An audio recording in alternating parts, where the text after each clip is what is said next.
Hello everyone, my name is Evelyn Fan.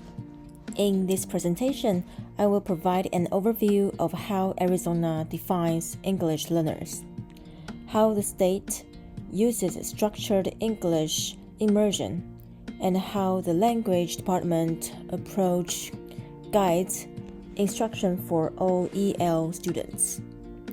I will also walk through the state-approved SEI models, explain how eligibility for services is determined through the Home Language Survey and the ESLA, and discuss the rights of parents and guardians.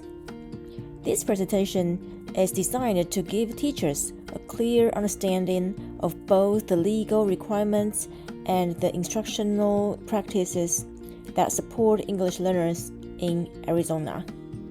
My goal is to make the information practical, accessible, and directly connected to classroom practice. Let's begin by looking at how Arizona identifies English learners. In this slide, I want to explain how Arizona officially determines who is considered an English learner. Arizona uses a two-step process.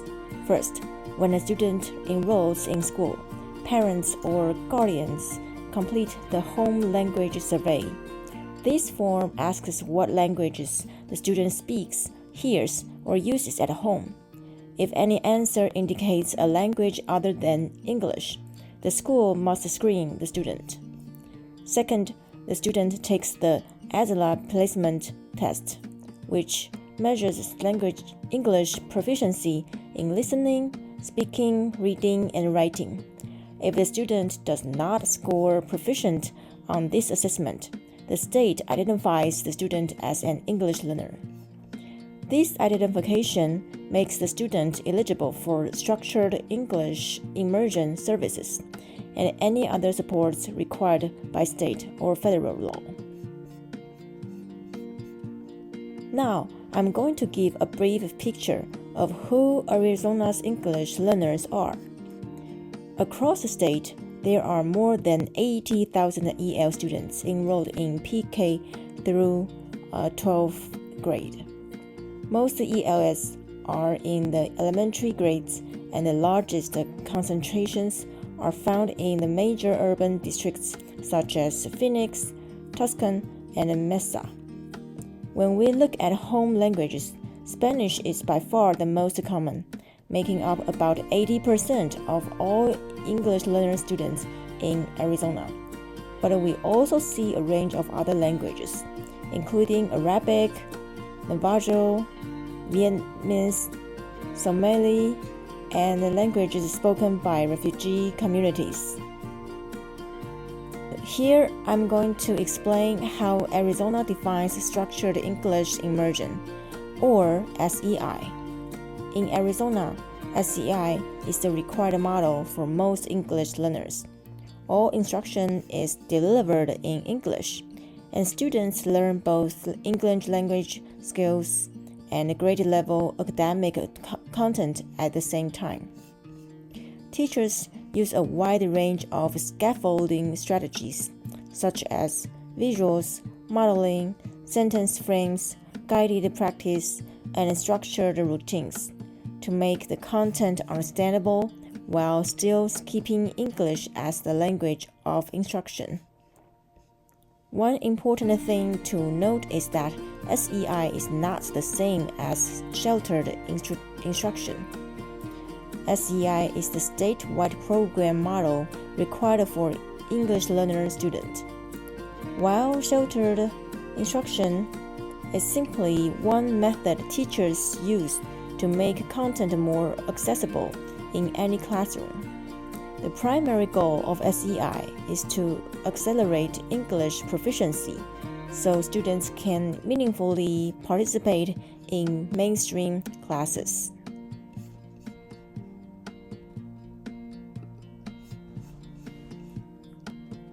On this slide, I will explain the difference between SEI and sheltered English instruction. In Arizona, SEI is a program model that all English learners must receive. It is a structured placement where instruction is delivered only in English, and students receive daily English language development according to Arizona's approved SEI models. On the other hand, sheltered instruction is not a program. It is a teaching approach that any teacher can use in any classroom. Sheltered instruction uses such support such as visuals, vocabulary previews, modeling, and sentence frames to make grade-level content easier to understand. So the main difference is that SEI is the official state program model for e-English learner services, while sheltered instruction is simply an instructional method. In practice, English learning students in Arizona receive SEI services, and their teachers may also use sheltered strategies to help them access the content. To clarify the distinction between SEI and sheltered instruction, it helps to consider both the legal foundation and the research base behind each model. Structured English Immersion, or SEI, exists because states must comply with the federal civil rights ruling Law v. Nichols, which requires schools to make affirmative steps so English learners can access meaningful instruction. SEI in Arizona includes designated language development time and is required under state law.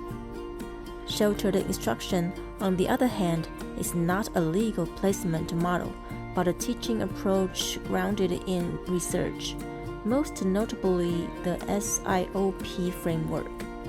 Its goal is to reduce the linguistic load of academic content and increase comprehensible input so that English learner students can understand complex concepts even as they are still acquiring English. These two approaches serve different purposes. SEI provides structured language instruction time, while sheltered instruction enhances the accessibility of content instruction across subjects. When we look at Principle 4 in Arizona's language development approach, the heart of it is really about how we check in with our students who are learning English and how we talk to them about their progress. It's not just about ESLA. What matters the most is what happens every day in the classroom. Those small formative checks, the quick reading or writing tasks, the little conversations where we get to see how they are growing. Research shows that students develop faster when the feedback they receive is immediate, specific, and something they can actually use right away. And for English learning students, it really helps when we separate two kinds of feedback. Did they understand the content? And do they just need help expressing it in English? Many students understand the science or the history perfectly, but the grammar or vocabulary gets in the way. When we acknowledge their content understanding first, and then guide the language, they feel more confident and are more willing to take risks. So Principle 4 is not just about assessment. It's about encouraging growth through continuous, gentle, actionable feedback that helps our students feel seen and supported as they learn English. This slide introduces Arizona's language department approach, which is the foundation for how all teachers in the state should support English learners. The approach is built on 4 principles. The first principle focuses on an assess-based mindset. This means recognizing the strengths and abilities English learners bring into the classroom, including their home languages and cultural backgrounds. The second principle is about integrating language and content. Teachers are expected to teach grade-level material and language skills at the same time, instead of separating the two. English learning students should always have access to the real curriculum, with scaffolds that help them understand it. The third principle highlights the importance of targeted and explicit English language development. This refers to daily instruction that teaches vocabulary, language forms, and communication skills in an intentional way. The fourth principle focuses on assessment and feedback. Teachers use ongoing assessments, not just tests, to understand where students are and what support they need next. Feedback is used to help students develop both English skills and academic abilities. Together, these principles shape how Arizona expects educators to teach and support English learning students. In this slide, we are going to focus on student agency and why it is especially important for English learners. Student agency refers to a student's ability to take ownership of their learning. It means they are able to make choices, set personal goals, and advocate for themselves. These skills allow students to feel that their voice matters in the classroom. For English learners, agency plays an essential role in supporting identity and self-determination. When students feel empowered, they are more willing to take risks with language, try out new vocabulary, and participate in discussions. This is important because English learning students often experience hesitation or anxiety when speaking English. Agency helps reduce that fear. Student agency also supports motivation. When students see that their decisions shape their progress, they become more engaged and invested.